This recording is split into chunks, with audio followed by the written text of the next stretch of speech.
Good morning.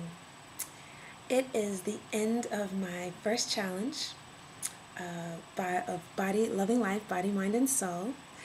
I completed, well, not a full 4 weeks, but 3.5 weeks of a mindfulness eating challenge. I utilize this textbook or this book, Eating Mindfully by Susan Albers. Very helpful.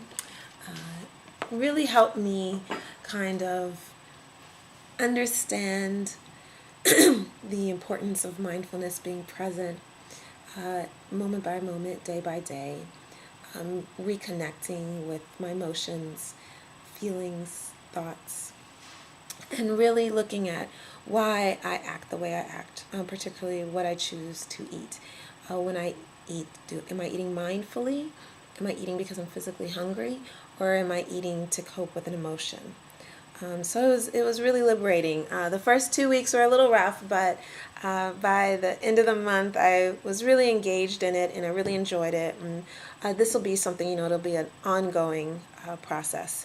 I definitely have not mastered mindful eating, but I definitely do appreciate my body the way it is now in the moment, and I'm less inclined. I'm working on not being so focused on working towards having an ideal weight or an ideal body type. The way I am right now, right here, is good enough. I find peace within that. I am beautiful the way I am right now. I don't need to do anything to become desirable or to gain acceptance or to find happiness. True happiness is within me, and I just have to touch into that. So that was what I learned the last month. So it was a very liberating, lovely experience. Now the month of March, I am delving into yoga. I've been doing yoga on and off for all my life. My mother would watch or practice yoga on PBS, and I would do it with her in the living room. But in the last 3 to 4 years, I really started incorporating yoga in my daily life, in my daily exercises. At least practicing it once, going to a yoga studio once a week. But in the last 2 years, I've been really doing it on a regular basis. First thing in the morning, 15 minutes of yoga just to wake the body up. And I've decided I really want to delve deeper into yoga practice and really understand the history, the philosophy, the concepts of yoga. So this is my literature for this month. I will be reading The Yoga Tradition, its history, philosophy, and practice. There's a lot to this. I'm excited about it. So I'll be reading that this month.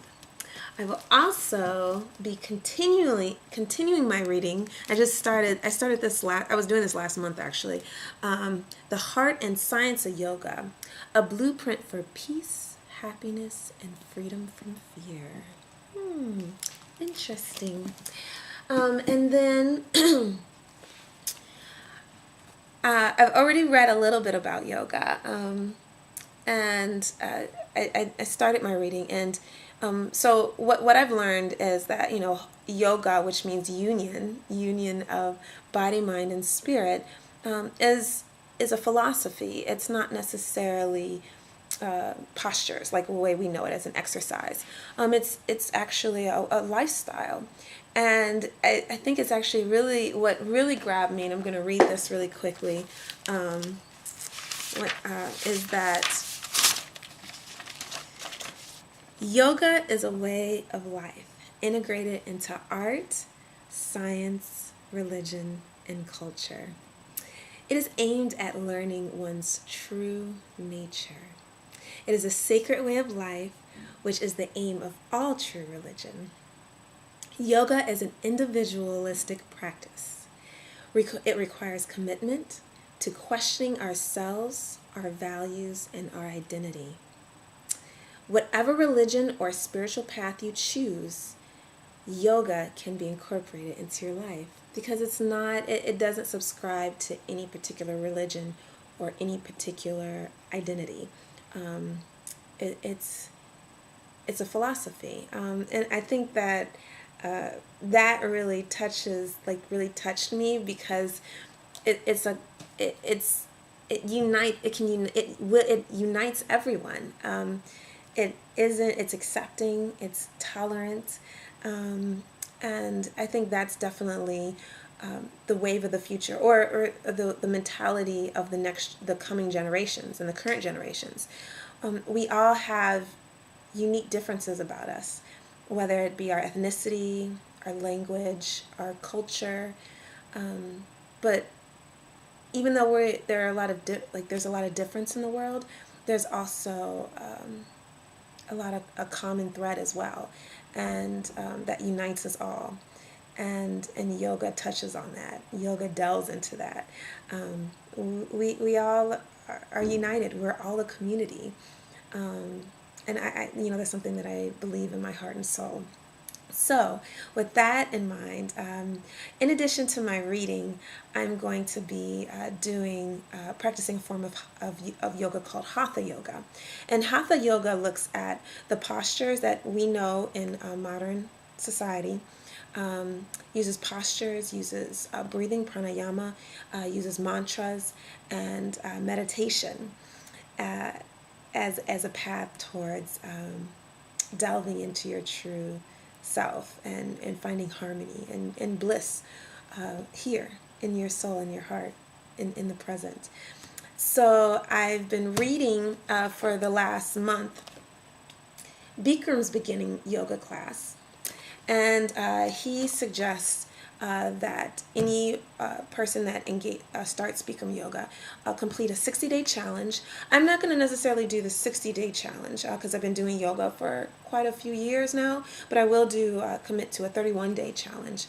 And I will practice 6 days a week, take Sundays off. And I'm going to utilize the information in this book. I read about all the postures, the health benefits of the postures, how to properly complete each posture. But in addition to that, I'm going to read Anatomy of Hatha Yoga, which is a really lovely book that kind of breaks down, the science of it, how each posture impacts your body. So it has really nice pictures to kind of illustrate what each posture does internally. How does it benefit you physically? And I'm not finding any good pictures right now. There's a pelvic wall. Oh, okay, here. There's a picture of somebody's bladder.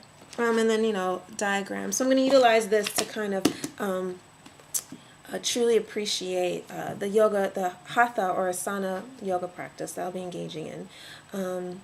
And I'm a little nervous because I need to drink, but I'm not very good at staying hydrated. But that's something I'll have to commit to. And I will definitely be blogging about it on Loving Life, Body, Mind, Soul .wordpress.com. Feel free to follow along. And thank you so much for listening to this video. Have a lovely day.